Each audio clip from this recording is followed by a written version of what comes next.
Kamora mora maintiere nyakora mogi ageno ni odiochieng' mar idhi yo makare arwakni machiegni weche manyien mag migago kama waikonie weche mopogore opogore matimore e gwenge mopogore opogore e pacho ka warang'ane mokuom weche mawamiyo pek.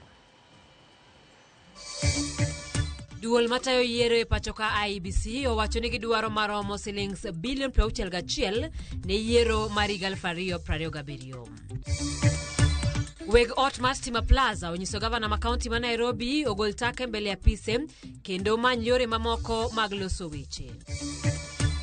Gine machalo kamano wabiro recruit 12,500 members on the minimum mondo wachak process mar riembo sako kaka owinjore. Gik mang'eny wabiro yudo kowuok kuom sako nikech ibiro tayo gi professionalism mamalo. Jotend dhowedhe e kaunti ma Homa Bay odonjo riwruoge saga mar bero kendo jiwo chenro maggi.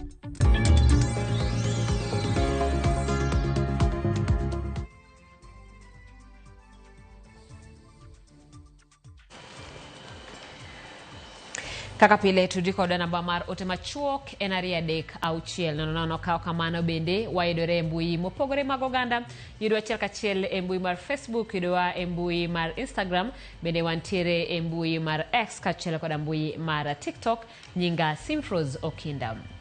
Kawachako ni jatend piny Kenya machon Uhuru Kenyatta, jatend piny Nigeria machon Olusegun Obasanjo, kachiel kod Prime Minister machon mar piny Ethiopia Haile Mariam Boshe oyier kod riwruog SADC kachiel kod riwruok mar EAC mondo telne chenro mar kelo kwe e piny mar Congo.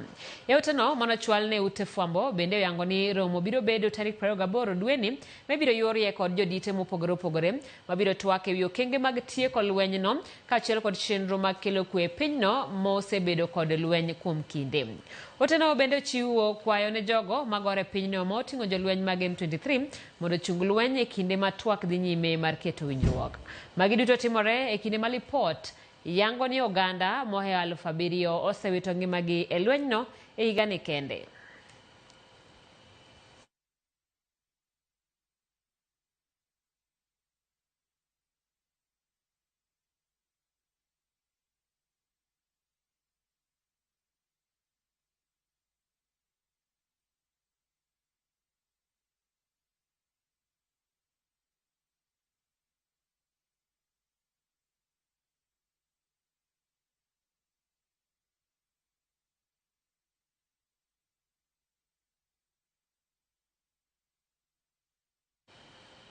Kawadhi nyime ni ji 4 owito ngimagi e masira mar apaya e gwenge ma Muhoroni otieno manyoro ka ji 3 nowito ngimagi kanyo to machielo owito ngimane ka eringo kode e od thieth. Masirano notimore tok gari mane giidho koa Bondo tuomore gi trela otieno manyoro e apaya ma Londiani Muhoroni. Watudore kod jafwambo marwa David Abonyo ka entiere kar thieth maduong' mar Jaramogi Oginga Odinga kama moko kuom joma oyudo masira kata kuma joma nyoyudo masira koro yude thieth gi e kindeni. Achiel kachiel wadwani mondo mi watudre kod reporter marwa David Abonyo manitiere e kar thieth mar Jaramogi Oginga Odinga kama bende watudre kode e yor simu mar ong'we yamo mar mondo mi olernwa chal mar ngima mar joma ne ochopo e od thieth machalo kamano tok masira manyotimore Muhoroni. David, ka inyalo winjowa inyamana lero nigi e thuolo ni intiere kanye bende iselimo moko kuom jotuo chal margi kata ote mar od thieth mar jo TRH wacho nang'o gi e thuolo ni?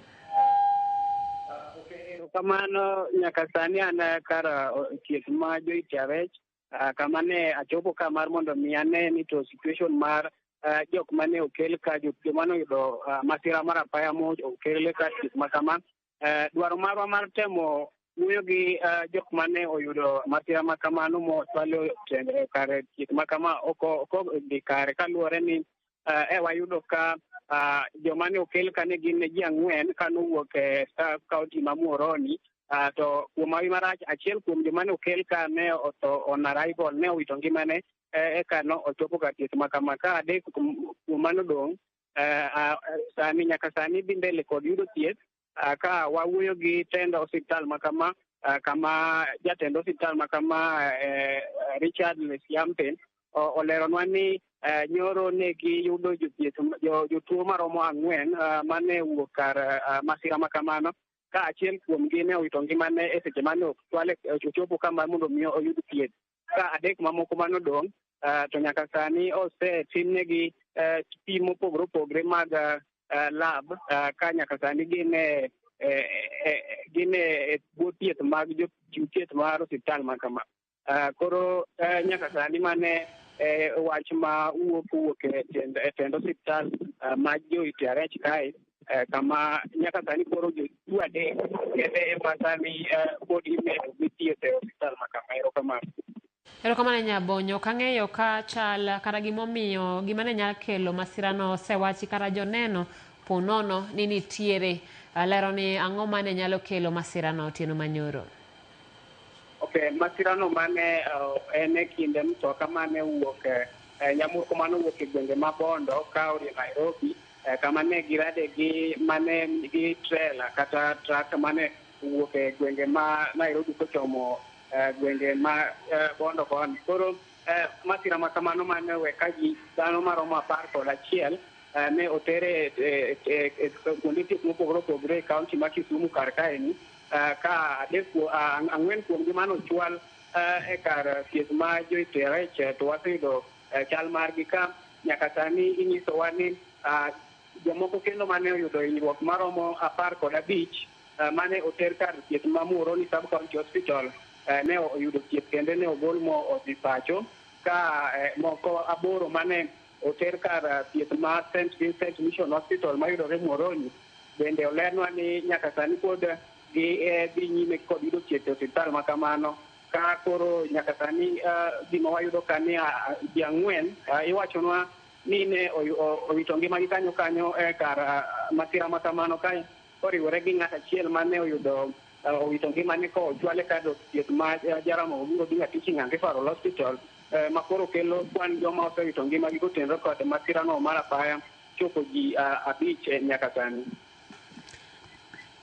Erokamano ahinya David Apuonyo, ang'eyo ni nonro matut kata lipot kotudore koda wach ma kamano biro yudo kendo e thuolo manyime. Mano ripot kotenore koda masira mar apaya ma bende nyotimore Muhoroni, apaya ma Londiani, kama ji 4 nyaka sani osewite ngimagi.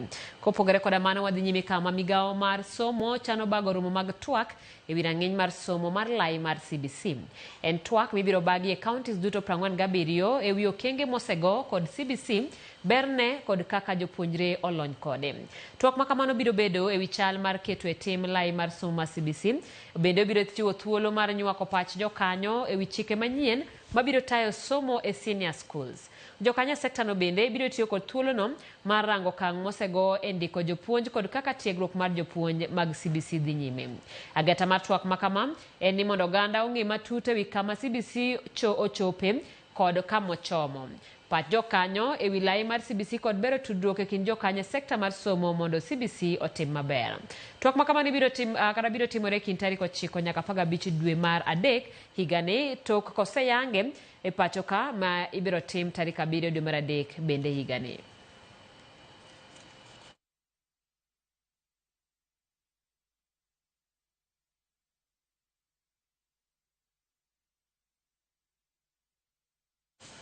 Moko kuom jotelo ma Kaluo dwaro mondo duol mar NCIC okaw okang' mar chik e nono jalup jatend piny machon Rigathi Gachagua e weche ne mar kumo jatend piny William Ruto mondo kik nyon gwenge ma Meru pononi ogai mar doho Martha Koome othich oko.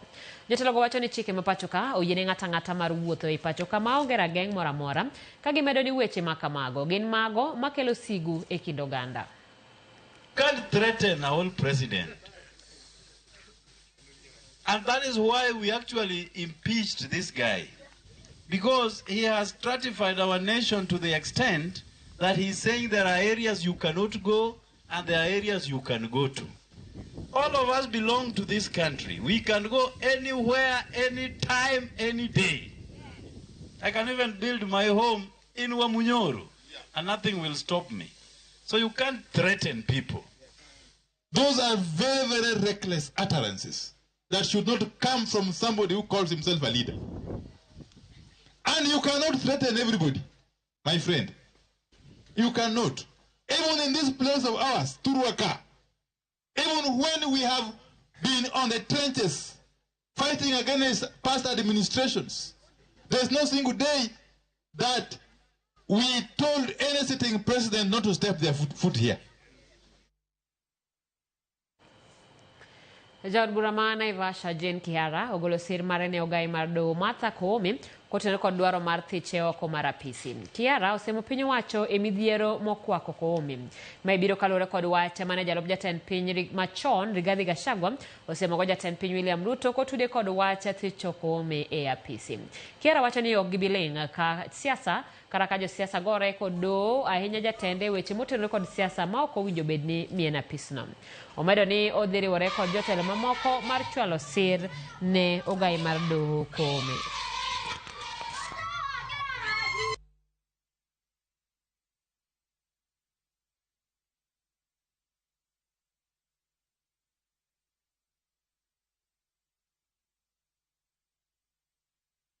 Unajua kulikuwa na petition iliwekwa na Raila na Chief Justice akiwa ameketi kwa hiyo kiti, ndio alitatua hiyo kesi, akasema Ruto amewin. Ikifika wakati ule kuwe na kesi ingine, kama hajawin, Martha Koome hatasema amewin, because she's truthful. So anamuogopa because of being truthful, because of what she did. And I think it's not fair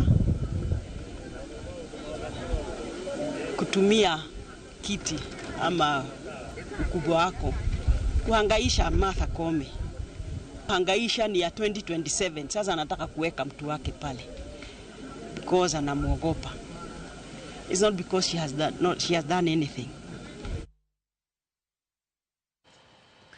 Nakaramogi wadhi nyime kod weche mabende medo timore gwenge mopogore opogore pachoka kama duol matayiere pachoka IEBC owacho ni gidwaro maromo bilion 61.7 matayiero mabiro ma higa 2027 ka jogo ombulu manyien ma ohingo milion 5.7 ibiro ndiki makelo kwan ji duto ma ondikore kaka jogo ombulu chop milion 28 e higa mar 2027. Kane oloso e bet mar jokanyono e od bura jalup tend duol mar yiero IEBC Obadaya Keitan ne owacho ni duol no rito commissioners manyien mondo sidhi ayanga mondo duol mar yiero IEBC kata duol no mar yiero ochak tich. Now Rwanda, for example, they don't pay election officials, the temporary polling staff. We usually are around 500. Even going by the last general election, we had 500,000 temporary polling officials. And the budget for them, even if you look at them here, it's around 7 billion alone. So Rwanda, they rely on volunteers. So you can't compare. Now, transport, they use government vehicles to transport, as we hire. So you can't compare. Now, in terms of the ballot paper, within the equivalent of IEBC of Rwanda, they have a department where they print on A4 the ballot paper. So can you compare that with Kenya, where we have 7 security features? And is that the direction you want us to go? Another one is electronic transmission of results. Them they don't transmit. Yeah, they don't have the King's kits you are talking about here. So can you really compare? So the problem with us in Kenya is actually management of trust. Finance should be telling us what is the value of or the book value of the kits that are intended to be retired, if they have it. The 3 items, maintenance of motor vehicles. These are the existing vehicles for the counties, headquarters, and the commissioners. The purchase of motor vehicles are to replace those which have been grounded. And the transport on number 24, this is the election cost where we are not able to procure all these vehicles, so we hire them. Just respond to the principal question. The principal question was, why allocate money for it when you know that it will not be done before 2027? You can answer it without looking at the figures. Okay. I think the right question is the one on table 2, line number 14. When we we collect coordinates for the polling stations for the purpose of result transmissions. The one which is on table 2, line number 14. Yeah. GPS. GPS, yes. So when you are doing the 5,900 polling stations. Yes, especially the additional one, and plus those which change because of the available classes. So what is the projected cost of replacing the King's kits, and how much is one? The cost of replacing the King's kit, it is not just only the King's kit, there is the software, the upgrade, all that, and all that. The total cost of the King's kit on this document is line number 26, 7 billion. 7 billion. Yes, this also includes support licenses, but the kit is about 500,000 the last time. 500,000? Not sorry, $500, sorry. For $500? Yes, sorry, thank you. Which is about 150? Yes. 1,000 Kenyan shillings. No, about 65,000. 65. The book value, we usually depreciate it over 3 years, all technology items, and the book value is nearly zero. Nearly zero? Yes. Jatend piny Kenya William Ruto wacho ni orwako kweth masayo sirikal mondo oriw lwedo karo riwe lwedo kendo gitika moro achiel e sirikande mar Kenya Kwanza. Ka olose gwenge ma Kwale e kinde chenro mar keto teko mar stima e gwengego, owacho ni sirikal geto mar rwako oganda duto mondo oganda oti kanyakla bang' keto chenro mar yiero e yo makare. Jatend migawo mar tuke Salim Mvurya osiro paro makamano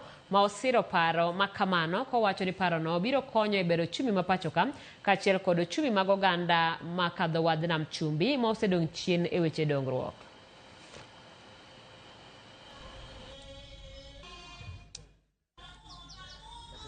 Kenya inazidi kwenda mbele kwa mambo ya uchumi. Hapa pwani ambayo zamani hata ikatokea watu wengine wakasema pwani si Kenya, ni kwa sababu maendeleo yaliadimika.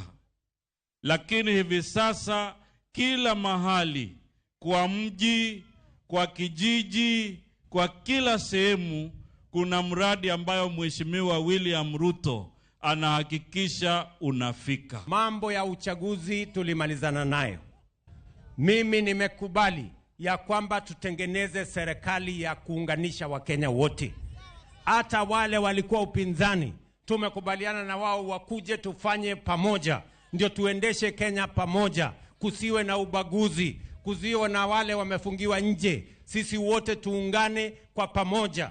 Waswahili wanasema umoja ni nini? Si umoja ni nguvu jameni? Tukiungana kuna makosa. Munasema tuungane ama tutengane? Nyakoromogi mano bende makelo weyo mokwongo chenro en mar migago saa 7:17 kik dhi mabor pod wakelo ni weche mathoth.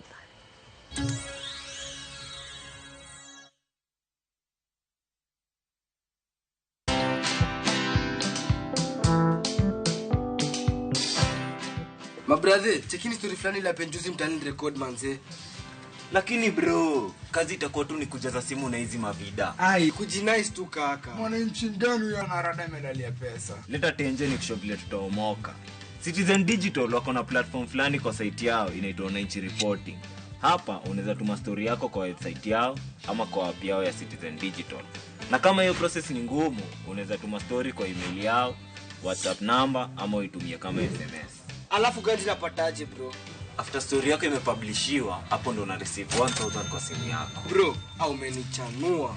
Don't just witness the news, be part of breaking it. Download the Citizen Digital app and share your story with Wananchi Reporting today. Citizen Digital.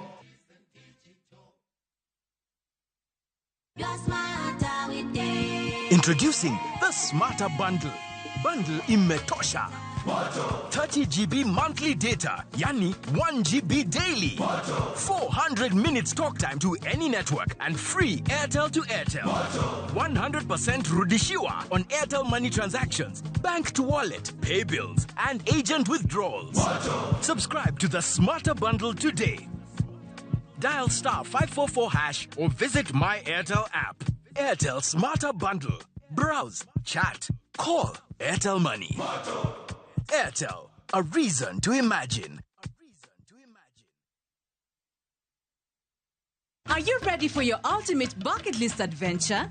View Travel invites you on an unforgettable 4-day gorilla trekking adventure in Uganda. This package includes return flights, a gorilla trekking permit, ground transportation, and a community visit. Starting from $1,510 per person sharing to witness nature's rarest wonders. With View Travel, adventure yako iko sorted. Book now, lipa pole pole. Visit viewtravel.com or call and WhatsApp 0703-254-254. View Travel. Dream. Explore. Discover.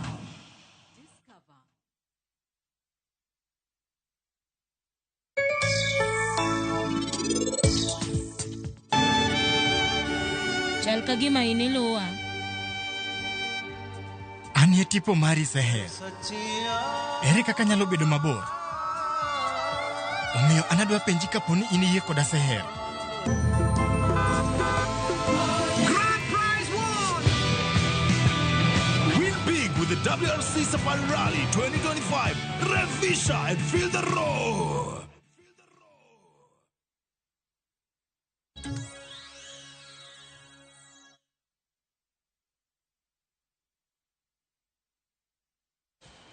Machuni kendo jopiny kaachiel gi riwruok mar jodongo mar oganda Gusii okwayo oganda ma Gusii mondo oti kanyakla e siasa kendo gisir jatend migawo machon Fred Matiang'i e yiero maduong' mar laro lemo mar jatend piny e higa mar 2027. Jopiny go mawuok e gweng' ma Manga e kar chung' od bura ma Borabu kama nonyuolie Matiang'i okwayo jatelono mondo yie ote jopiny madwaro mondo lar lemono e yiero mar higa 2027. Kabende jodongo go jiwo josiasa mawuok e gwenge makono mondo tie twech achiel gi Matiang'i kendo gilomb gwenge mamoko mondo sir jatelono magitajo kaka jalno mabiro kelo lokruok mar dongruok e pacho ka. Matiang'i fanya nini? Wengi wametoka kusema Matiang'i ametosha. Pia sisi tumeona tujiunge na hao wenzetu kutoka nyumbani ambako mahali Mr. Matiang'i alisaliwa. He has been accepted all over the Republic of Kenya. So my appeal, or our appeal as people from this area where he comes from, is that we want to appeal to all the Kisii leaders, all the Kisii community, to come together so that we are able to support fully our son from this area. Sisi kama wamama wa Gusii, tuona hao vijana wetu wameoa. Tuangalie hao mabibi zao kama wako na ma-ID. Kama hawana tuwapeleke juu, kila mahali siku hizi tunashika ma-ID. Tukishika hizo ma-ID 2027 tutapeleka kijana mbele. Tunawaomba tafadhali msienee upande ingine yoyote. Ile mahali mtakuwa kwa upande nyuma ya Matiang'i na msapoti Matiang'i vilivyo, ndio kazi yaonekane kutoka eneo anatoka, yeye anatosa kutoka upande huo. Wadhi e kaunti ma Migori kama gavana ma Migori yango chenro ma opogore mag dongruok matimore kaunti no kamoting'o gedo mag log tich mar kaunti ma Migori ma igero kod omenda maromo $400,000 gedo mar kar choko piedho kod uso mwandu ma opogore ma igero kod omenda maromo $500,000. Ka oloso e twak ewi chal mar kaunti ma Migori, gavana Ochila Yako medo gi gero klese mag nasari kara ECD maromo 140 kod omenda maromo $140,000 ka magi gin moko kuom gigo matende osetimo e kinde mar higni 2. Ochilo mane wuoyo e bura kara e od bura ma Migori owacho ni bende giseloso apeni maromo kilomita 1,500 kara apeni maromo 1,500 ma okawo omenda maromo $900,000 kod kunyo yawo manyien maromo 90. The members of the county assembly undertaking the construction of the Migori County headquarters to avail more office space for service delivery, which is currently a big challenge to all of us. I want to report that despite the challenges of sporadic exchequer releases to county governments, we have managed to pay pending bills to our suppliers, contractors, and service providers to the tune of 1.1 billion since the start of the financial year 24-25. Our pending bills at the start of the financial year was Kenya shillings 1,765,656,882 shillings.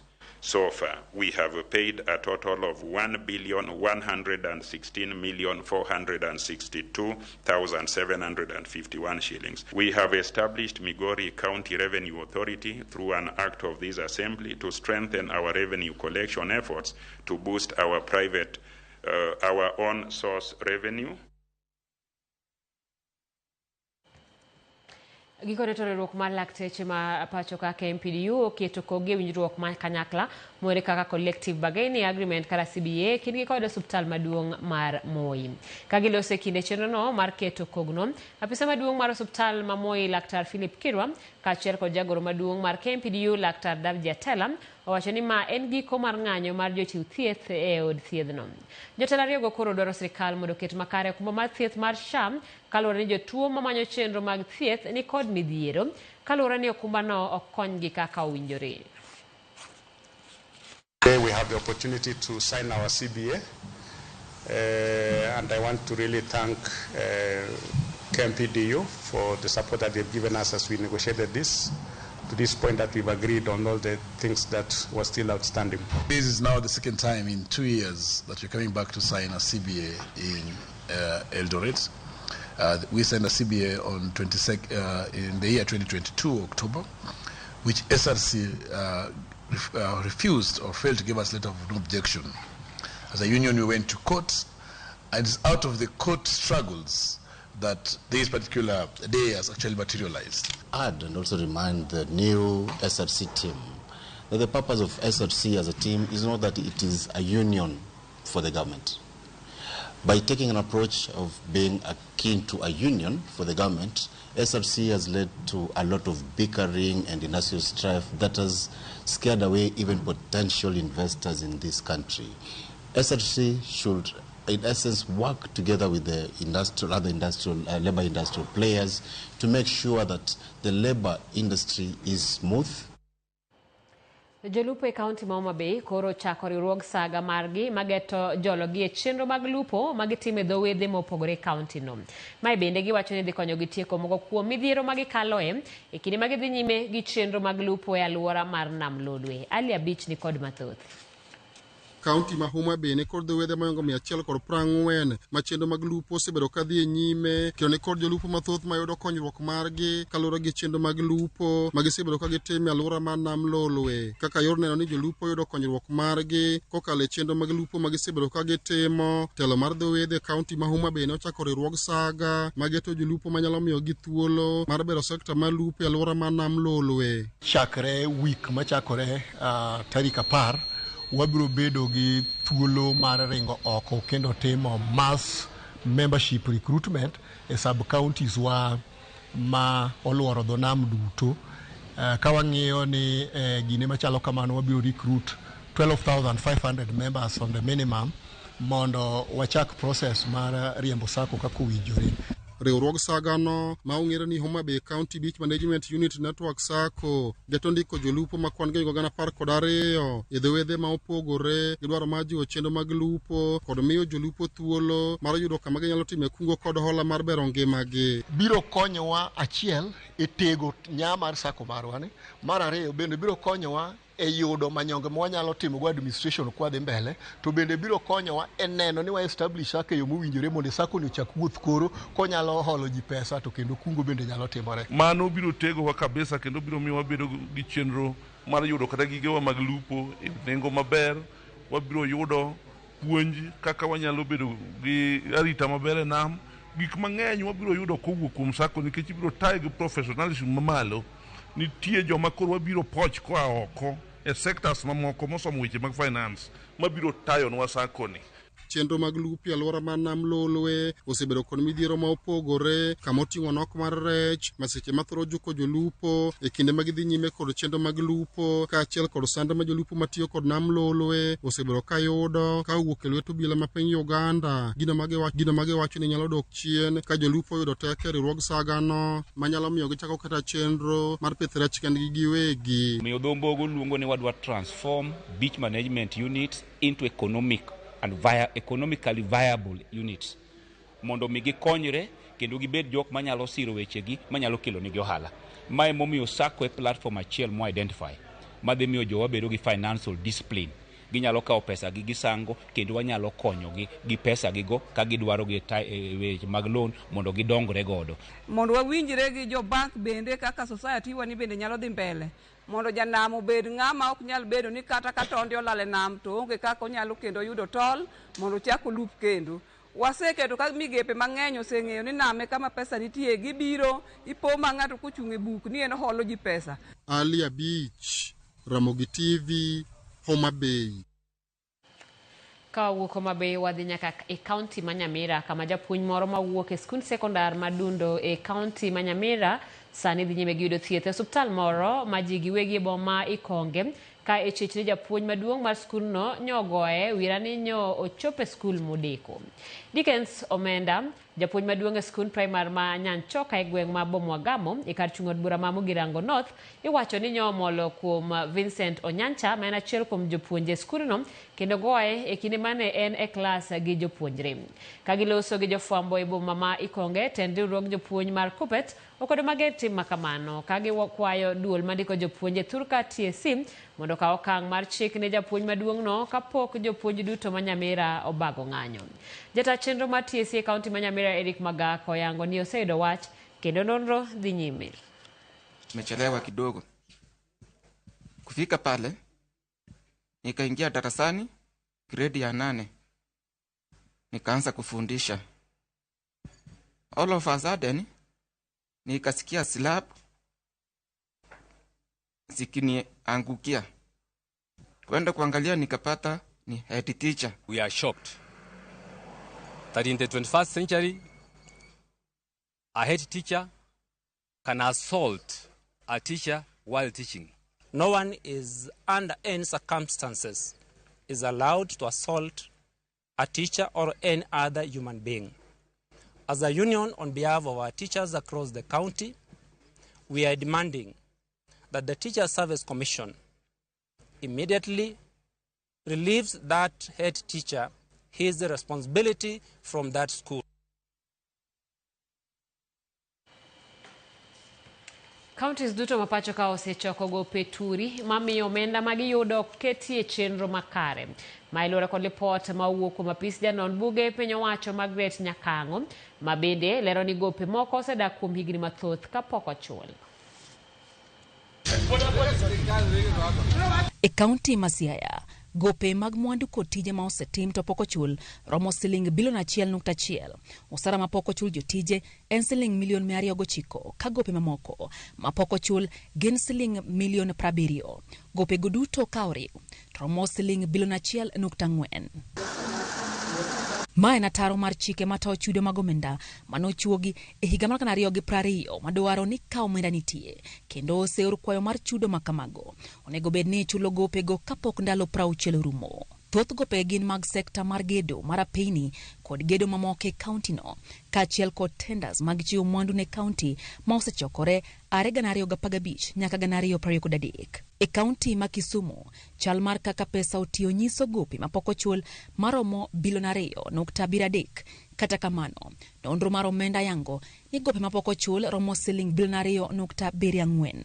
Gino makelo chich mar pogruok mar siling milion 7.1.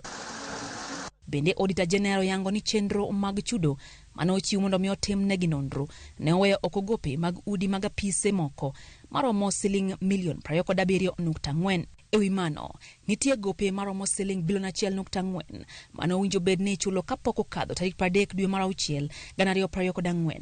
Ataro mar chike matawo omenda mag counties mano ochuogi 2015 manyiso ni gope owinjo bed ni omi pek kendo chul e samo winjore. E kaunti ma Homa Bay, nonro mar kaka omenda notiyo yango ni ne nitiere gope ma pok ochul maromo milion 955 ka omenda gi omedre gi mane ok ochul 2027 nyaka 2023.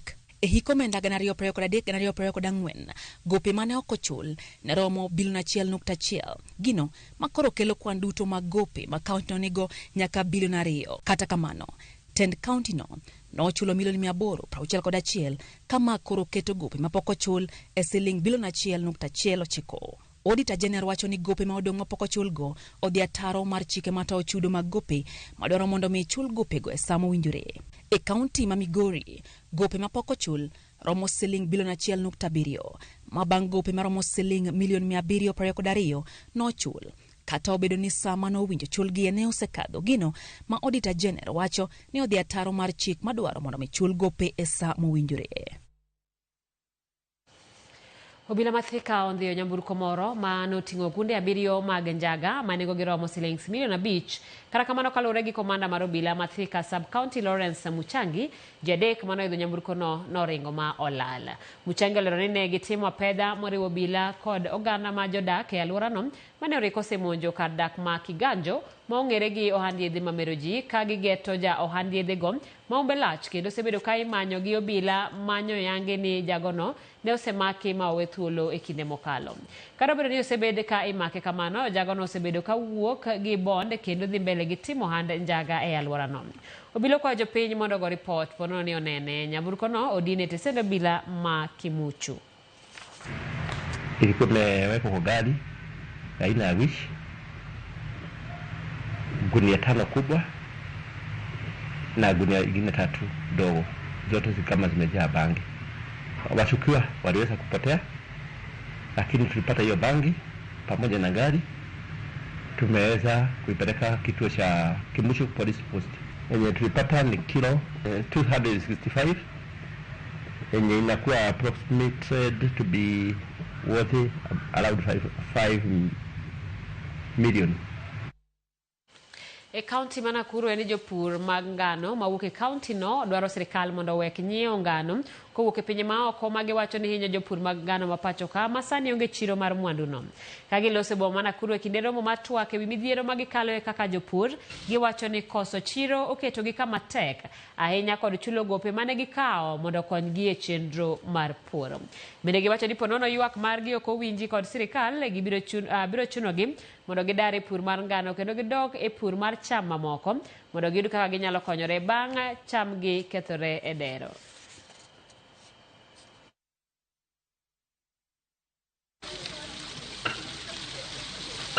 AFA iliamua kuimport ngano wakati ule sisi wakulima tunavuna.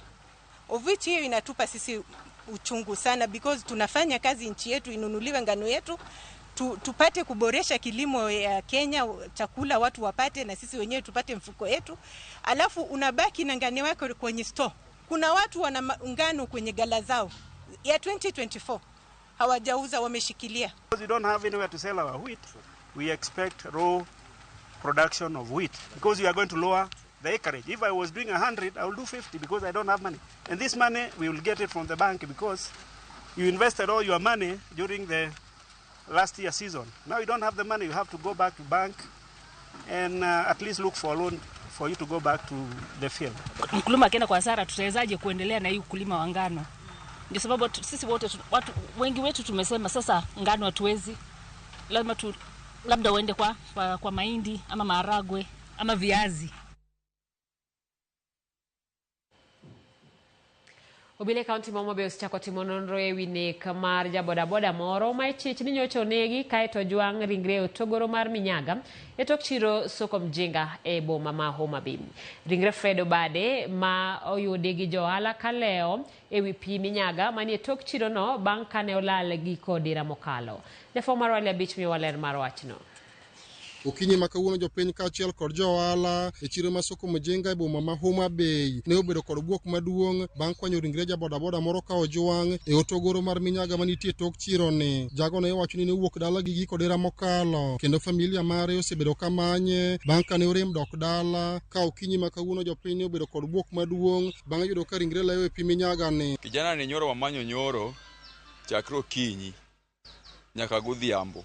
Wach motimore kawuono ni ne onge pachwa kabisa. Nyathini nyocha owuok dala chieng' Saturday godhiambo ka gibiro yweyo town ka gi osiepene moko mane gikorego.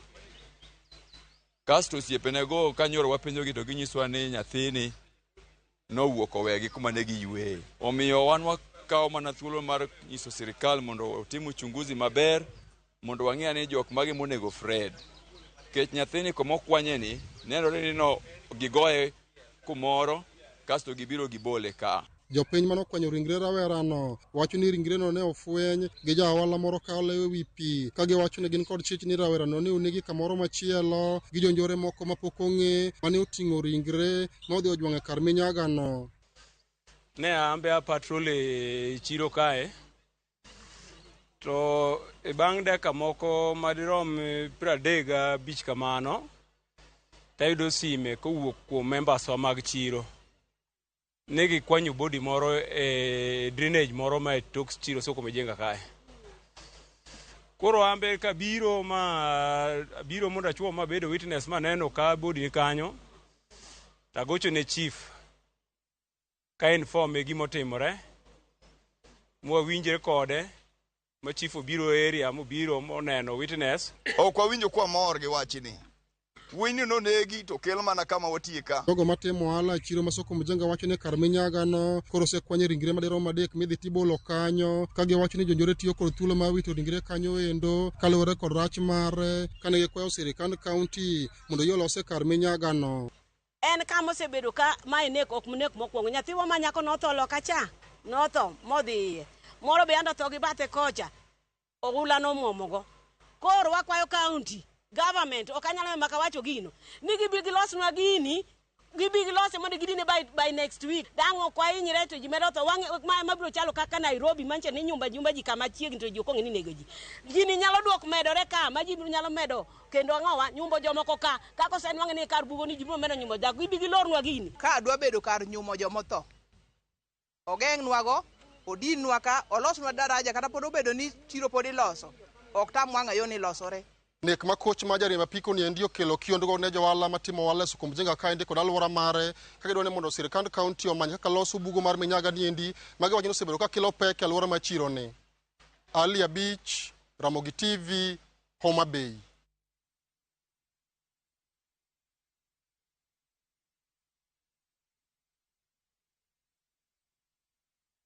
Erokamano nya Alia Beach kawadhi nyime ni duol mar Communications Authority of Kenya mano CAK koni dwaro nitiere mar piny Kenya mondo chuog chike mabiro gayo ote kachiel kod pichni ma oganda chwalo katiyo gi yore mag mbui. Jagoro mar duol no Lydia Sitienei mane loso Mombasa e mane gi bago gi jofwamb weche kodi oganda mathoth osebedo katiyo gi mbui e yo ma ok ni kare kendo mar keyo weche makidek nyaya kweda kod kelo sigwe kind oganda mopogore. Bende okwayo jofwamb weche mondo miyo kawo ng'ala manyime mar chiwo ler ne jopiny e yor akweda kata e yor kwedo weche ma ok adieri mikeyo yor mbui. Kako machielo bende jiwo jopiny mondo obti makare kod mbui mar chwalo chenro mag dongruok kendo kelo pogruok makare.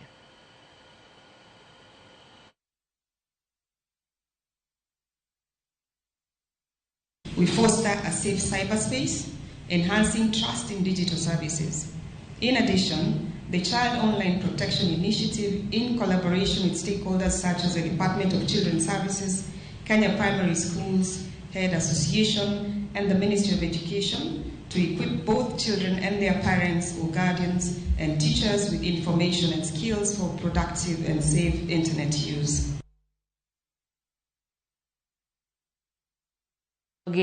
Wadhi nyime kod mi weche manyien neno ka e mbui mar Facebook kanyo Mondi wacho ni neno Ramogi maber ka intiere Nairobi. Pesi Obonyo wacho ni neno wa live from Migori loud and clear. Kamano Edwina wacho ni Joramogi emoneno erokamano. Wadhi nyime kod weche manyien kama bang' del mojonye kendo seche moko Juma Nyopek koro nyaka wayud ni kaka inyalo ruafuoni kokale weche ma owuok e dhoji mopogore makelo mor. E masako hit mar jumani ma wachoko mawegi chuny ma omor. Walter Nyambaga kelo lerno. Bas, koro wachako kod Mayo Moroka Magele. Merwa, Wach Kiswahili. Kiswahili tatini kata Kisunga tini to dholuo na chwado yako tosa. Bas, wachwa kata dholuo. Agadi. Nyinginga. Mimi na hilo Teresa Kinyu Tieno. Kamano. Naishi hapa Kubuya. To in kod shida mane? Shida ya mvua. Mvua ikanyesha, sisi wanaenda kuishi shule. Sisi wanaenda kuishi shule. Iwacha ng'o. Kech shule mawinjo. Na wanawake wanabuona kwa nyuma wanalala kwa nyuma na wanawake wanaenda kulala shule. Kwa nini? Wanawake otimang'o. Na wanawake wanabuona kwa nyuma wanalala kwa nyuma na wanawake wanaenda kulala shule. Okay. Gladys akuje. Koro ineno nang'o? Tusaidie sisi na jembe, gumboot, na upao. Opa? Na upao. Hey. Hata kama hizo vitu hakuna, alete tinga, apure hapa mpaka huko. Apure? Apure hapa mpaka huko. Aya, Bruce Mark, donje papud Kisumu. Mimi ninaitwa Bruce Mike Bongo. Shida maduong. Na hii imesaa kuwa ni sida hapa Nyamasaria. Sasa sida yenye tunapata kwa hii watoto wanakuwa majajani. Watoto wanakuwa yatima. Bruce Nwane. Watoto wanakuwa majajani. Watoto wanakuwa yatima. Mayo Ululo. Na tunaambia wanawake yote waangalie nyumba yao. Kama umesaa kuwa na bwana yako, chimri na bwana yako, kana bwana yako. Yeah. Ituni chimri gango. Chimri na bwana yako. Mume mage. Hakuna kuangalia mume ya mtu ingine.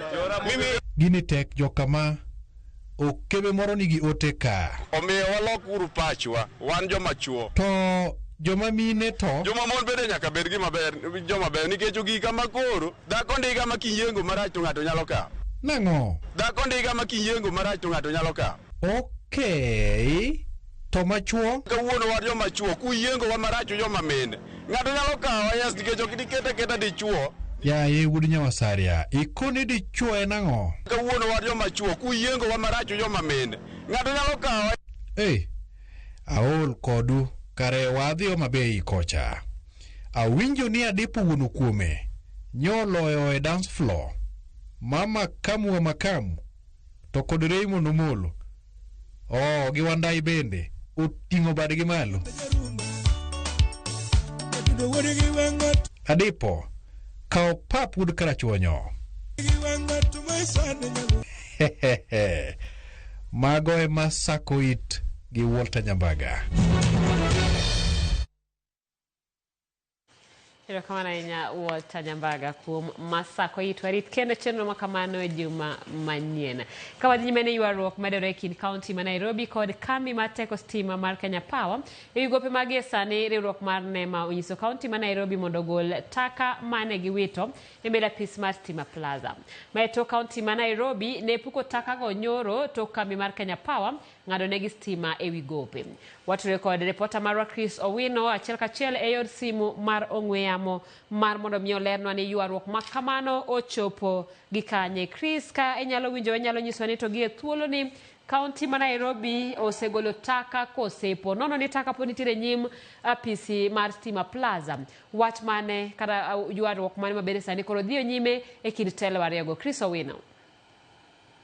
Erokamano Simprose, mana ka iselero ywaruok mapek e kind kaunti sirikal mar kaunti ma Nairobi kod duol mochung'ne keyo teko stima pacho kae KPLC kawuono onyono okang' machielo kama jatend migawo mar weche mag teko yo Wandai nochopo e nyim komiti mar od bura mochung'ne weche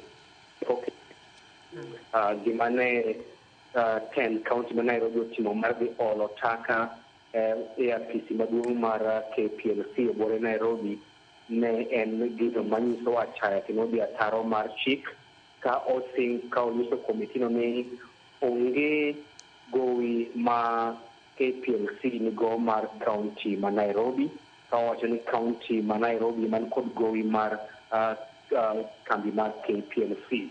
Kata kamano onyiso komitino ni odhi twak kod gavana ma Nairobi Johnson Sakaja kaka yo mar tieko ywaruok ma kamano.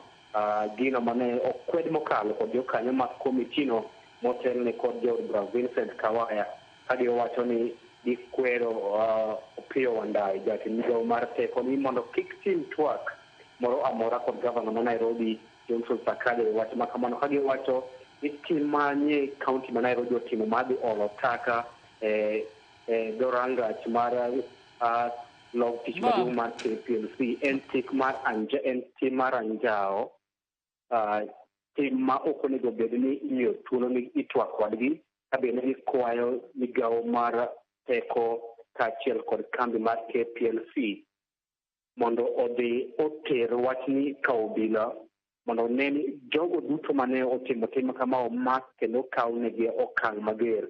Jokanyo mag komitino ne dwaro ni KPLC ochwal report ni ka obila mondo tend kaunti ma Nairobi ochwal jogo duto mane odhi olo taka e dolo maduong' mar KPLC kendo okaw negi okang' mager kaluwore kod chik kagiwacho ni magi chike mag anjao, chike moko onego bed ni timore e kinde ni ma piny olony. Bende gisiemo tend kaunti ma Nairobi ka komiti mar od bura mar teko kagiwacho ni ok gibiyie ni chike ma kamagi dhi nyime pacho kae ka bende moko kuom jokanyo mag jo komitini kod moko kuom jobura ma Game Elisha Otieno ne wacho ni kido mane tend kaunti onyiso odiochieng' manyoro nyiso ni tend kaunti ma Nairobi onego bed ni ivunjo oko kendo kaunti ma Nairobi itelo ne kod sirikal mamalo kuom koso nyiso telo makare kod telo man kod lony e kelo kwe ka nitiere ywaruok e kind tend kaunti ne kod migawo moro amora. Koro nyaka sani en ni kane owuok e komiti mar od bura jatend migawo mar teko Opiyo Wandayi owacho ni osegolo chik ne jagoro mongirore migawo mar teko mano Alex Wachira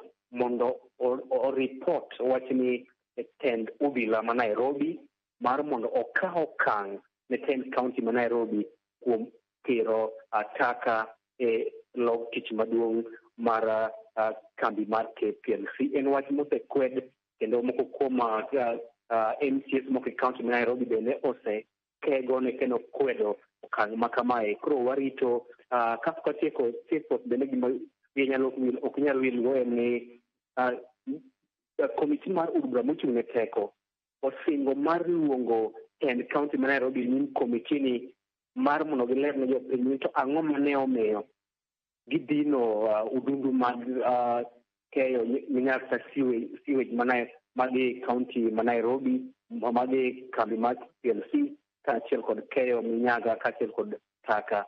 Gidwaro mondo kaunti ochop e nyimgi kendo oler ni ang'o momiyo ne gitimo tim ma kamae, tim ma giseseyo kendo giwacho ni duoko piny Kenya e chien kendo nyiso picha marach e nyim pinje maoko ni piny Kenya ok luw chik e kinde mantiere ywaruok e tend migepe kaachiel kod sirikal mag kaunti. Koro mane manyalo wego nyikora mogi sani en ni wach ma kama usechopo e migawo mar teko kendo idhi tere ne obila mar mondo obila okaw okang' mager ne tend kaunti ma Nairobi e wach ma kamano.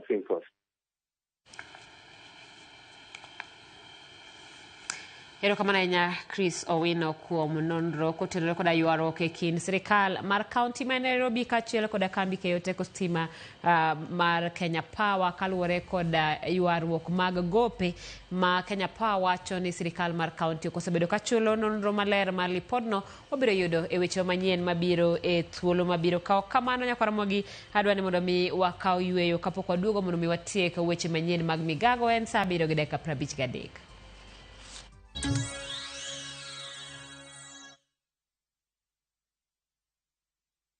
Love is a beautiful thing, and this February, Viusasa is all about love. Watch Boy Child Under Siege as Ochi and Linda get ready to eat a nicely prepared meal. Kuna mtu ameita zimamoto?